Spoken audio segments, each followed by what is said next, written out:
So, Luke, come and tell us about the Northern Territory.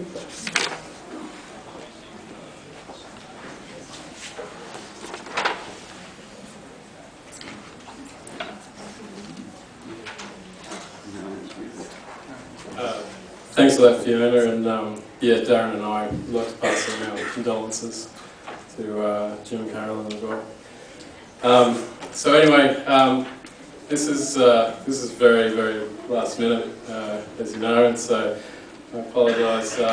I'm probably working at 200% light speed at the moment because I've just been doing client meetings and all sorts of other things. So I may end up finishing this talk quite quickly, but then you can harass me with questions afterwards. Hopefully my Queensland drawl will slow things down a little bit. So anyway, this is a talk. It's quite a sort of accidental talk in a way, for many reasons. But we've titled it Markers to the Underworld, and we think we may have identified a possible stone cairn, and maybe possibly more, marking the location to a hidden cave in the landscape. And this talk it's not really meant to be this is what it is, suck it up sort of thing. It's more we've identified this. We're not experts in standing stones. We're not experts in cave archaeology at the very least either. And if anyone's got some insight into the potential function, or whether these are not even cultural at all, whether they might be natural, we'd be looking forward to your feedback on that. So the story so far. A short while ago this year, we were doing some work up in Northern Australia for this client who shall remain nameless. I should caution at the start of this talk, this is still ongoing work, and so we've been requested to keep some aspects of it confidential. So please bear with me with some of the vagueness that I'll be presenting. But that's always the best thing in a talk, is to be vague so that people can't shoot you down later on. So local intel on this job identified, we'd basically been doing a site audit for these guys. They had a bunch of sites that were identified in the 80s, and they didn't actually know where they were anymore. They had a map, they didn't have coordinates, so they knew roughly where they were, but they didn't actually know what they were or if there was anything else. And it's a good thing we got called along, because not only do they have those sites, but there's a truckload of additional sites there as well, and they need to go back and do a major heritage assessment as a result.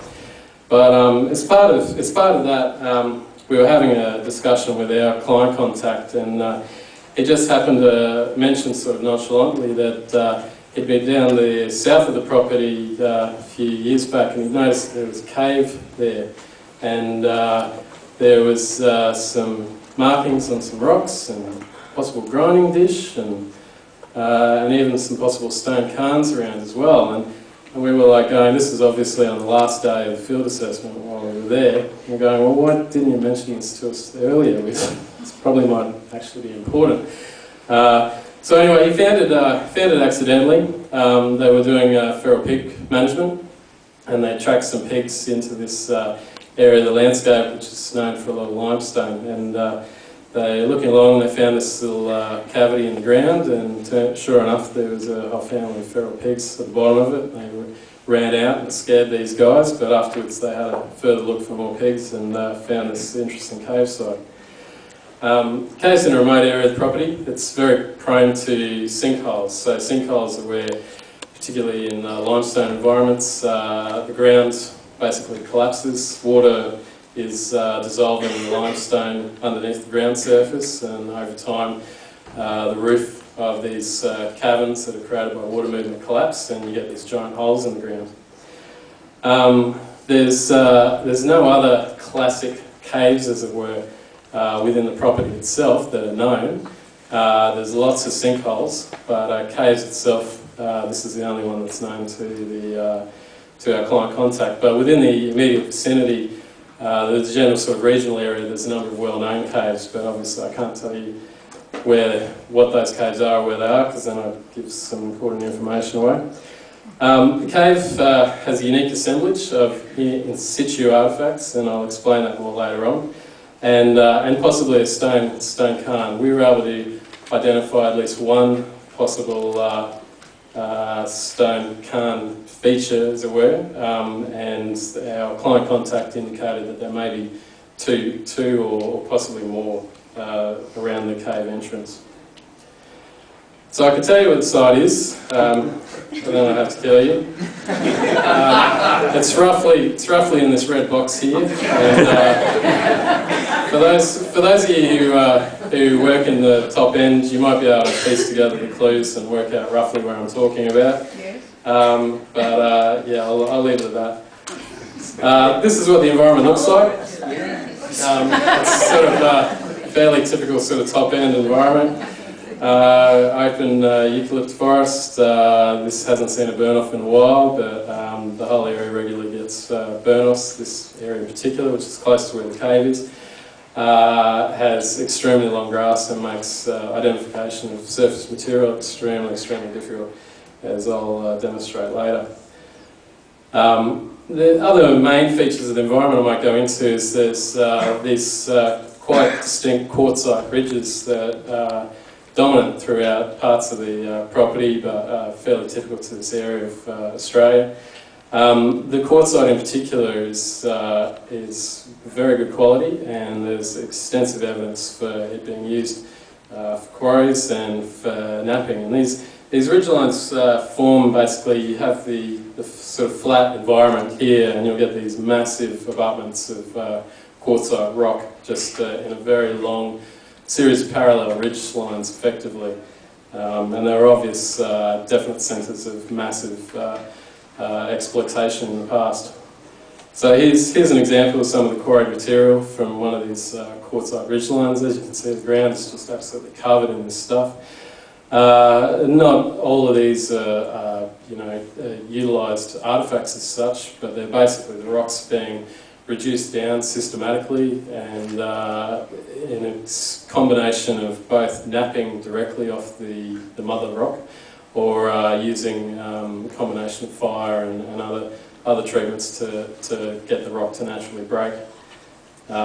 Here's another look along one of these ridge lines. This is quite a high ridge line.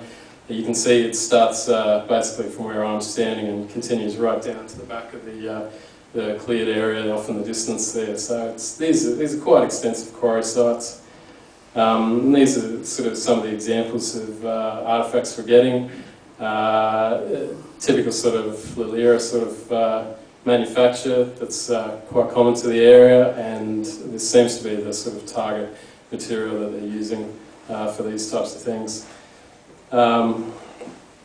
In terms of some of the other archaeology of the area, there's quite extensive types of rock art in the area.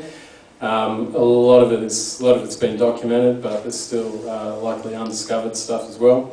You've got obvious cupules, which are the little indentations on the rock here. This seems to be a fairly common art type within the area, particularly on these sort of nicely exposed. This is again more quartzite here. These beautiful platforms here. Wherever you get these nice flat sort of platforms, you get fairly extensive cupules as well. They're generally in these sort of quite significantly large panels, usually 2 metres or more. But we have identified, and you have to look for these things like crazy, but we have identified the occasional things where it's like just a handful, and they seem to be arranged in certain distinct sort of patterns as well. So I'll probably be talking to one of the rock art guys about that later on. We've got obviously pecked and engraved art on site as well. I don't know if you can make it out, there's a little bird's footprint there. And we've also got the usual stencil artwork, as well as line painted artwork as well of typically birds, and I think from memory we had an echidna. Yeah. Yeah, but hand stencils are fairly dominant as well.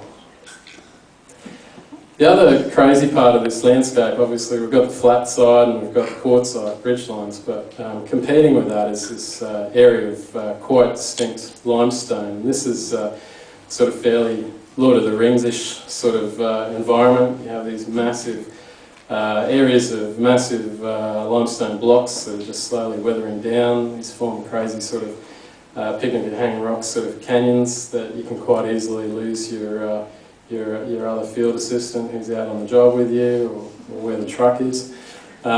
These take many forms. You get these enormous columns in some areas. There's some which are actually embedded in the ground and create these crazy Grand Canyon sort of formations.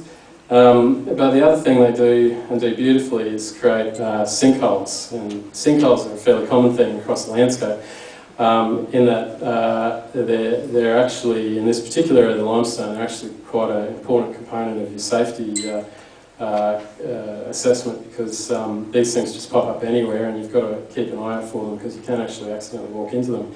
So you can see there's one on the left sort of slowly starting to form. There's quite a deep one there, and then you get massive ones like this one where, you know, we did the usual thing of chucking a rock down, but yeah, it's one of those, yeah, I don't think we heard that one when we dropped it, so who knows where it ended up. Probably hit some poor person in America or something.